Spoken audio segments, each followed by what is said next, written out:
నేను ఈ ప్రభుత్వానికి చెప్పేది ఒకటే, మీరు ఈ 5 లక్షల కోట్ల ప్రభుత్వ ఆస్తి ప్రజల ఆస్తి, ప్రభుత్వ ఆస్తి అంటే ప్రజల ఆస్తి, దీన్ని సరైన పద్ధతిలో వినియోగించండి. పేదలకు ఇల్లు కట్టివ్వండి, మేము వ్యతిరేకం కాదు. ఈ భూములు వెనక్కి తీసుకోండి, కావాలంటే 50%, 60% వెనక్కి తీసుకోండి. గ్రీన్ ఇండస్ట్రీలు పెట్టండి, మేము వ్యతిరేకించట్లేదు. అట్లాగే ఐటీ పార్కులు పెట్టండి, మేము వ్యతిరేకించట్లేదు. కానీ పారిశ్రామికవేత్తలకు అడ్డికి పావుషేరుకు రాసిస్తాం. మీరు ఇష్టం ఉన్న అపార్ట్మెంట్లు కట్టుకోండి, మాల్స్ కట్టుకోండి, మీరు ఎంజాయ్ చేయండి. ప్రజల సొమ్మును మీరు అత్త సొమ్ము అల్లుడు దానం అన్నట్టు మేము దానం చేస్తాము, మీరు అమ్ముకోండి, ఇష్టం ఉన్నట్టు చేసుకోండి అంటే బీఆర్ఎస్ చూస్తూ ఊరుకోదు.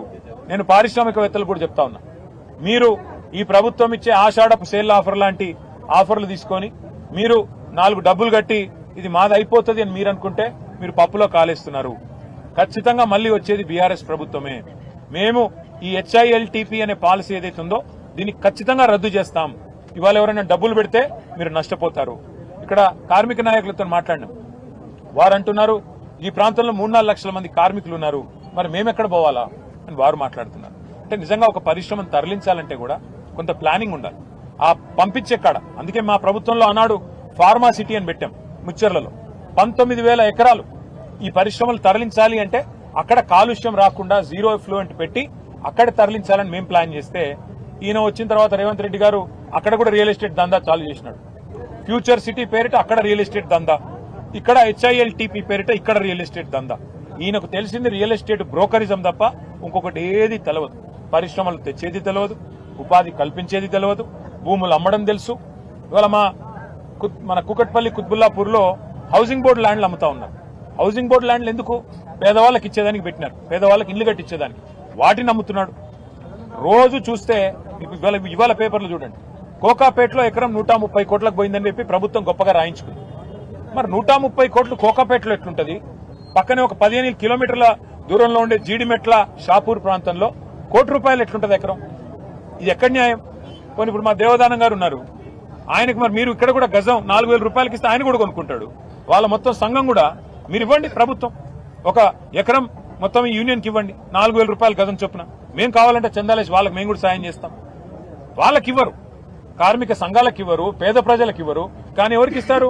పెద్ద పెద్ద పరిశ్రమలు అని చెప్పి ఎవరైతే నడుపుతున్నామని చెప్పి చెప్తున్నారో వాళ్ళకిచ్చి వాళ్ళు అపార్ట్మెంట్లు కట్టుకోవడానికి, మాల్స్ కట్టుకోవడానికి ఇవాళ చేస్తున్న వ్యవహారం ఏదైతుందో దీని వెనకాల దాగి ఉన్నది 5 లక్షల కోట్ల కుంభకోణం. ఈయన అనుముల రేవంత్ రెడ్డి కాదు, ఈయన అవినీతి అనకొండా.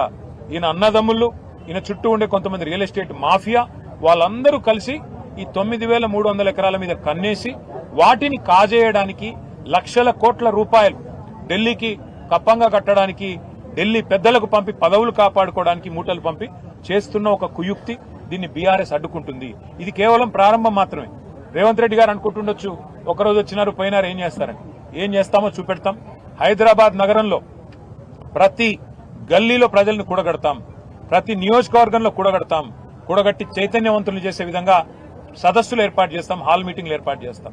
ఆ తర్వాత రౌండ్ టేబుల్ పెడతాం, అన్ని ప్రజా సంఘాలను కూడగలుపుతాం. అవసరమైతే న్యాయ పోరాటం కూడా చేస్తాము.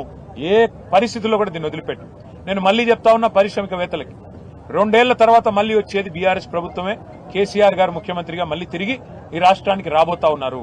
ఈ HILTP అనే అపసవ్య నిర్ణయం, ప్రజల సొమ్ము దోచే నిర్ణయం, దీన్ని ఖచ్చితంగా నిర్ద్వందంగా మీరు కూడా తిరస్కరించండి. ఎందుకంటే నడుస్తున్న పరిశ్రమను మూసేసి మీరెక్కడికో పోవాలి అంటే అక్కడ అవసరాలు లేకుండా, అక్కడ కనీస పరిస్థితులు లేకుండా మీరెక్కడ పోతారు? మీరు కనుక ఇప్పుడు ఈ భూమాయలో పడి వీటిని కొనుగోలు చేస్తే దీన్ని ఖచ్చితంగా సమీక్షించి రద్దు చేసి అవసరమైతే చట్టం తెస్తాం, చట్టం ద్వారా రద్దు చేస్తామని చెప్పి కూడా నేను పారిశ్రామికవేత్తలకు కూడా ముందే అప్రమత్తం చేస్తున్నా. నేను హెచ్చరించడం లేదు, అప్రమత్తం చేస్తున్నా.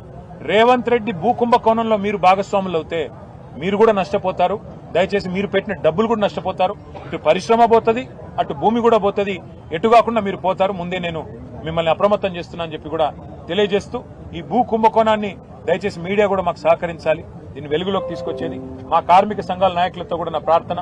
ఇది నా సొమ్ము కాదు, రేవంత్ రెడ్డి సొమ్ము కాదు, బీఆర్ఎస్ సొత్తు కాదు, కాంగ్రెస్ సొత్తు కాదు. ఇది ప్రజల ఆస్తి, ప్రజల సొమ్ము. మీకు ఇల్లు కట్టడానికి, మీ పిల్లలకి స్కూళ్లు కట్టడానికి, మీ కుటుంబాల కోసం పార్కులు కట్టడానికి, లేదా ప్రజల అవసరాలకు వినియోగించే హాస్పిటల్ కట్టడానికి, వాటికి వినియోగించాల్సిన స్థలాన్ని ప్రైవేట్ వ్యక్తులకు దారాదత్తం చేస్తుంటే చూస్తా ఊరుకోవడం అనేది భవిష్యత్ తరాలు కూడా క్షమించరాని నేరం అవుతుంది. దయచేసి మీరు కూడా కలిసి రావాలి ఈ పోరాటంలో అని చెప్పి ఇక్కడ ఉన్న మా కార్మిక అన్యులకు కూడా నేను తెలియజేస్తూ